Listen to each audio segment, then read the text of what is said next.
Hello class 6, today we will start with the chapter landform, which is the second chapter in your syllabus. Landforms are natural features of landscape, natural physical features of the earth's surface, for example valleys, plateaus, mountains and plains. And the surface of the earth we know is constantly changing, and which are the factors which is responsible for such changes? There are two factors or two processes or two forces like the exogenetic and endogenetic forces. The endogenetic forces are those forces which are occurring internal or inside the surface of the earth, below the surface of the earth.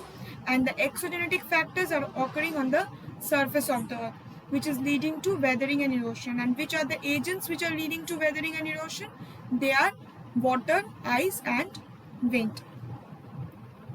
Next, we are coming to the various types of landforms. There are various types of landform, but if we broadly categorize, there are mainly three types of landforms: mountains, plateaus and plains.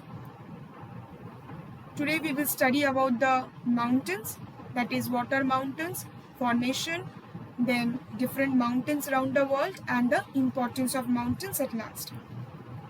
So we will start with mountains. Elevated area above the plain land is known as hill. But what is mountain? A mountain is a mass of land with considerable higher than the surrounding. They have a considerable height which is higher than the surrounding, and mountains have they are conical in shape, we know, with high peaks, and they are of parallel ranges. Next, we are coming to the fact that how are mountains formed. If you see the first picture, you are seeing that folding is responsible, which is creating bends in rock due to the compressional force, as a result of which mountains are formed. Then next you can see faulting is the process that leads to the fracturing of the rock due to stretching of the rock. The next theory is the plate tectonic theory. This theory, in the higher classes, the concept will be more clear to you. Now you just remember that the earth crust is made up of multiple major and minor plates. When two tectonic plates are converging, their edges are crumpled, and as a result of which one plate moves down and the other plate is pushed up into the air, forming mountain. We will see the formation of Himalayas.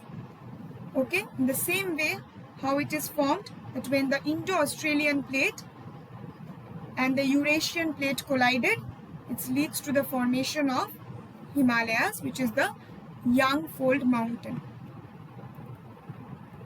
Types of mountains. There are various types of mountains: fold, block, volcanic mountain. Fold mountains are those mountains which is occurred because of folding of the strata of the rocks, and block mountains are formed due to faulting of the ground surface, and volcanic mountains are formed because of erosion and deposition of lava, that is mainly because of volcanic activity.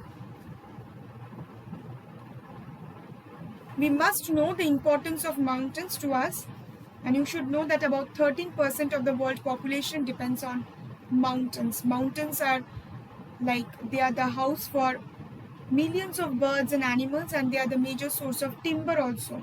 They act as an important barrier. Poetical significance of mountain is also there.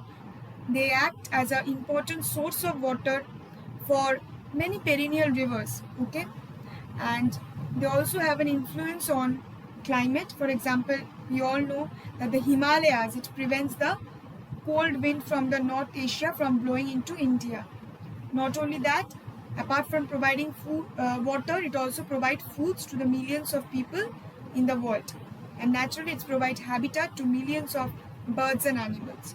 So in this class we have studied about landforms, the endogenous and exogenous factors which is responsible for landforms, various types of landforms, among which we have studied about mountains, how are they formed and what are their importance. In our next class we will study about the different types of mountains. Thank you class.